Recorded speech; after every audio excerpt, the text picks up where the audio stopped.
දැන් ඔය ගෙවල් වල කේන්ති ගන්න කට්ටිය කල්පනා කරන්න ඕන හොඳ. මහදයක් ඕනේ මාළුවකට පින්නකට ලුණු ටිකක් මදි වුණත් මිනිස්සු කේන්ති ගන්නවනේ.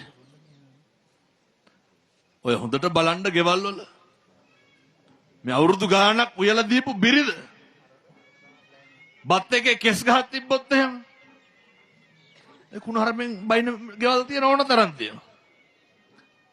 නිරන්තරයෙන් බලන්න ඕනේ අර විනාඩි 10ක් විතර අරගෙන මොකටද කේන්ති ගන්නෙ?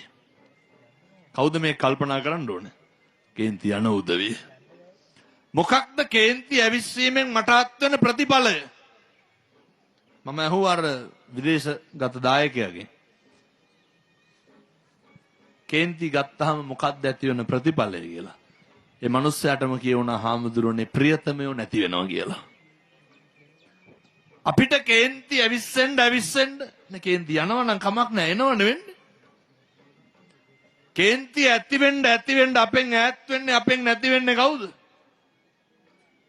අපේ ප්‍රියතමයෝ අපිට නැති වෙනවා. අපේ ප්‍රියතමයෝ අපි කරෙහි තියෙන ආදරය නැති වෙනවා ගෞරවය විතරක් ඉතුරු වෙනවා.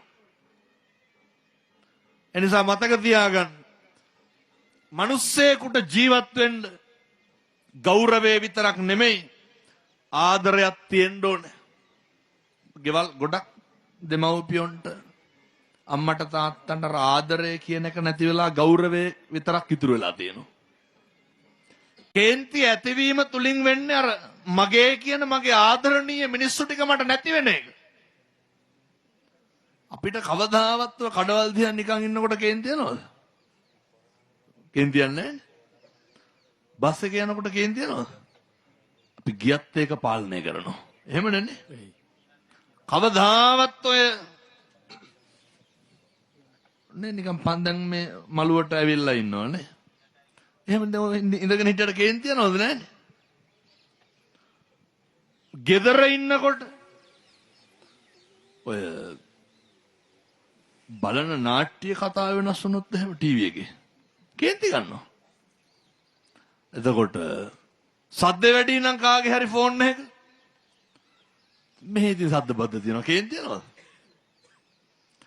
මිනිස්සු ඇවිස්සෙන්නෙම අර අපේම කියන කට්ටියත් එක්ක විතරයි. ඒක හරි පාඩුයි අපිට. ඒක හරි බාල වැඩක්. පුරුදු වෙන්න. ප්‍රියතමයෝ ඉන්න තැන කවදාවත් කේන්ති ඇති කරගන්න එපා. ඉතුරු වෙන්නේ කලකිරීම විතරයි.